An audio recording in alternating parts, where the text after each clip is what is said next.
Welcome to Football Friday Night. It's already week 5. I'm Adam Solomon. He's Tony Quach. We'll see Dwayne Scott in a little bit, but first we start at Spartan Stadium. The number 2 team in Division 7, Lima Central Catholic, looks to stay perfect against Fort Laramie. Now, the Thunderbirds, they're 4-0, 1-0 in league play, while the Redskins, they're looking for a big upset to get into the win column. First quarter, first play of the game, T-Birds strike first. Brady Parker finds Jackson White running to the middle of the field, and he will outrun everyone 65 yards, 7-0 Lima Central Catholic. But back comes Fort Laramie, the handoff to Ray Hoeing, and look at him bulldoze his way through most of the LCC defense before he's eventually brought down, and that would set up this. A couple plays later, he would finish off the drive, but after a missed extra point, it's 7-6. Redskins still trail. And that would be the case the rest of the way as we zoom into the LCC offense, only to zoom right back out as Parker throws a dime right into the breadbasket of White. Fort Laramie would add some late scores, but it's Lima Central Catholic with the win, 45-26. Toledo City League play we go now. We're up in Toledo. Lima Senior made the trip to Rogers. The Rams, they're winless on the year. Spartans not slowing down in the second quarter. They already have a lead. Janias Hall hits Amontre Davis in stride for 6. The lead is 20. Lima Senior forces a 3-and-out, gets the ball back, and the connection isn't broke as Hall to Davis scores 6 more points. It's 27-0. Now Rogers from the 3-yard line here, they would get on the board. Isaiah Eskridge punches it in, but it was all Lima Senior all the time after that. Spartans grow the lead as they punch this one in to make it 33-6. Lima Senior a blowout winner. 48-6 is your final score. In the Central Buckeye Conference, Indian Lake dominated against Bellefontaine 45-21. Ben Logan is a winner on the road. The Raiders defeated Tecumseh 37-12. Western Buckeye League we go. Division 3's number 2 team, that's Wapak. They're 4-0. While St. Mary's has beat their last 2 opponents, they combined 83-14 to get back to 500. 21-7 to start the second half. Wapak gets right to it. Caleb Moyer hits Noah Bishop on the slant. The senior sees the finish line in front of him, but St. Mary's Zach Myers and Trey Moore don't give up, and they bring him down at the 1. However, Wapak and Moyer would finish off the drive from there. A 1-yard punch-in has the home team up 28-7. Now, the third quarter, it's belonged to Wapak this year. Same story tonight. Moyer down the field to Bishop. His touchdown is 38 yards, 35-7. Redskins are pulling away. Still in the third, Moyer to Gage Vaughn. He'll shrug off 2 defenders. And watch this, guys. Watch the hesitation move here to beat another defender along the sidelines. 61 yards to the house. Wapak has won 21 straight WBL games. They're 5-0 after a 42-7 win. Let's welcome in Dwayne now. Dwayne, let's keep the WBL going, shall we? Let's keep it going. Last year, Ottawa Glandorf defeated Elida 28-7. Now, why is that relevant? Because Titans are still searching for their first win of the season, which leads us to tonight's matchup. 0-4 Ottawa Glandorf on the road against 2-2 Elida. Since 2015, the series has been split right down the middle, 5 wins each. We pick things up in the third quarter. Elida in front 21-7.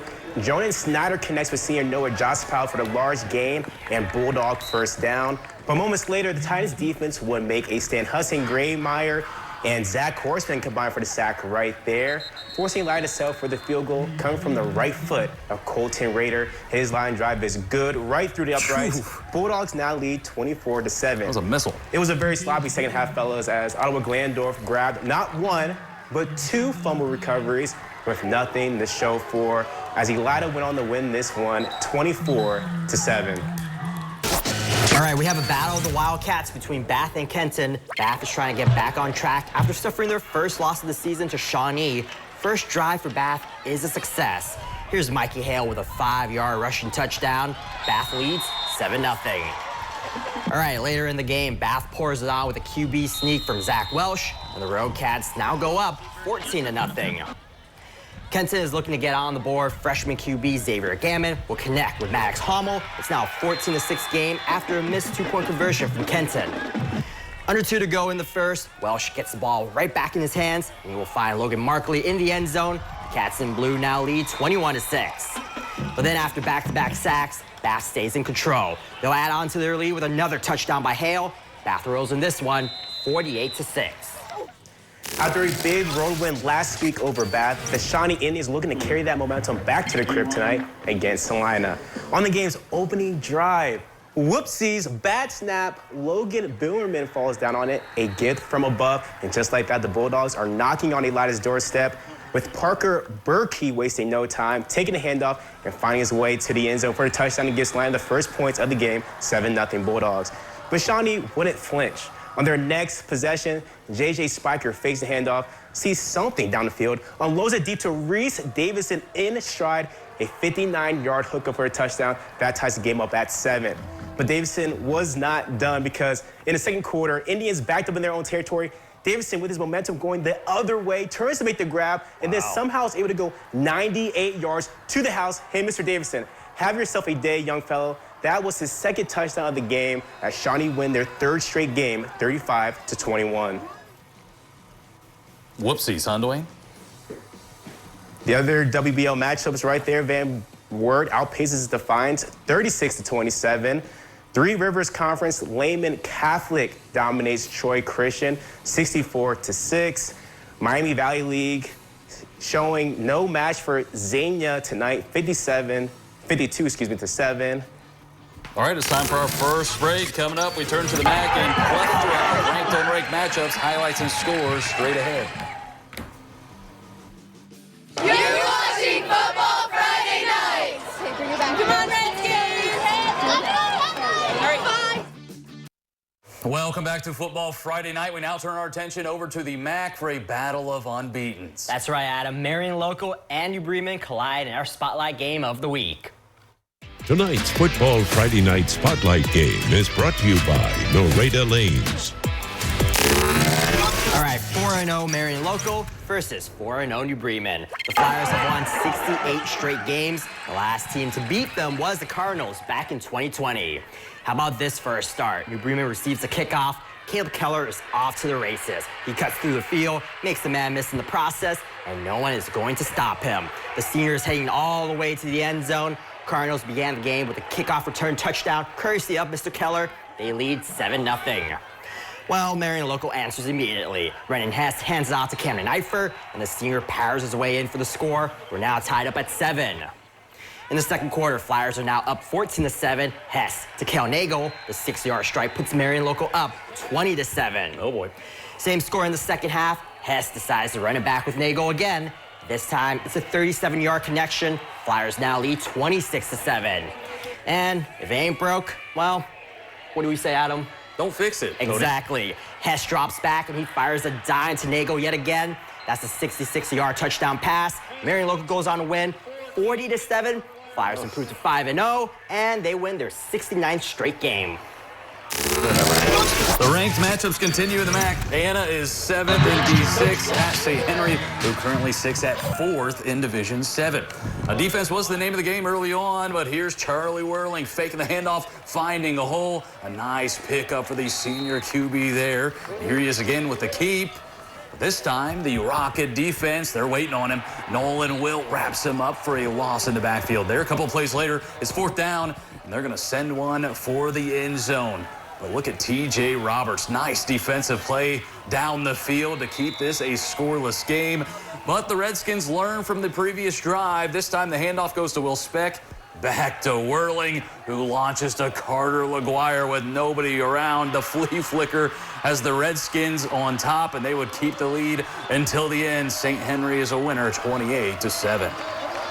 Meanwhile, we had another ranked versus ranked matchup this evening. Division 7's 8th-ranked Minster Wildcats on the road taking on Division 6's 6th-ranked team, the Coldwater Cavaliers. Cavaliers up 20-0 at the half. They pick up right where they left off. Derek Deuce finds a hole, finds up a couple defenders for a nice run right there. And then 6 plays later, they'll cap off the drive. The fake handoff fools our cameraman, and eventually he'll find Deuce in the end zone for the touchdown. 27-0 Cavaliers. Wildcats looking for some offense here, and they'll get some. Dominic Myers stays patient, gets a nice gain of about 15 yards on the carry, but they don't come away with any points. That can't be said for Coldwater, though. Carter Freed with the run. This time he wiggles through some defense and finds the outside. It's a foot race now. He beats the final man for the score, 34-0 Coldwater.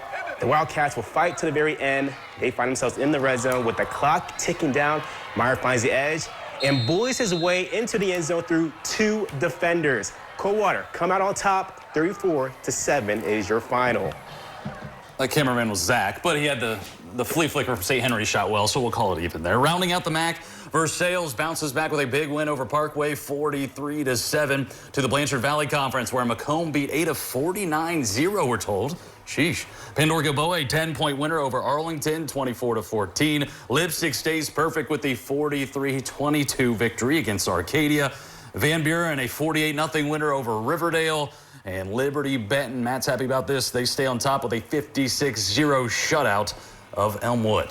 All right, time for our final break. Coming up, we go back to the NWC, NWCC, Findlay highlights. That's straight ahead. Welcome back to Football Friday night for the final time. Let's go back to the Northwest Conference, over to Allen East, where it's homecoming. The Mustangs, they're playing host to Crestview at Goodwin Field. The Knights are 1-0 in league play. Allen East 0-1.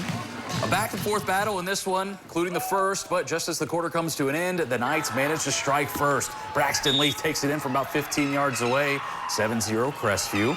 Allen East rallies back, though.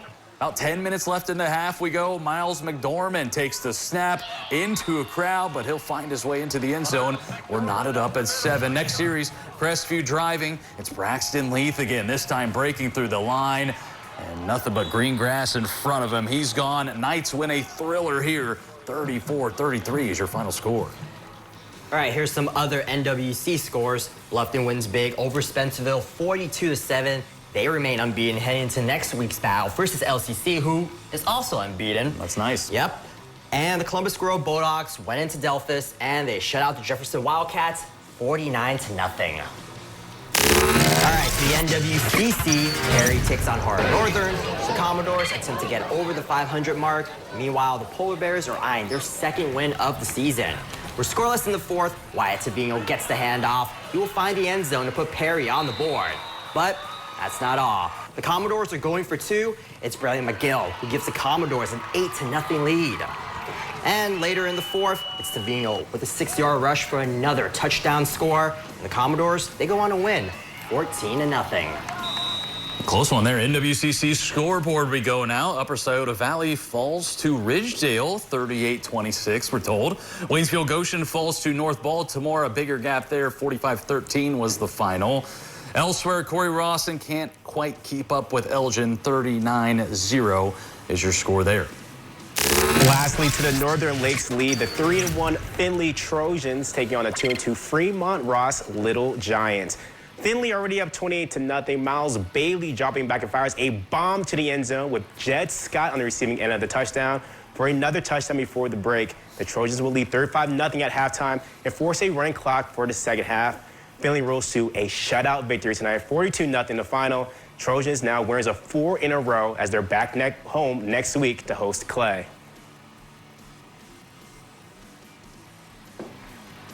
There we go. Antwerp edges Hicksville 19-13 as we get right back to the scoreboards. While Wayne Trace, they beat Edgerton by a score of 35-28. And our final score of the night, Sonora falls to Fairview, a high-scoring affair here, 49-28. There. Now that'll do for Football Friday night. Week 5 is in the books. Tomorrow we'll have college football results, high school soccer, high school volleyball. These guys, Tony, Dwayne, just out of camera over there, they'll have you covered per usual. And for Tony Quach and Dwayne Scott, I'm Adam Solomon. We will see you next week for more Football Friday night.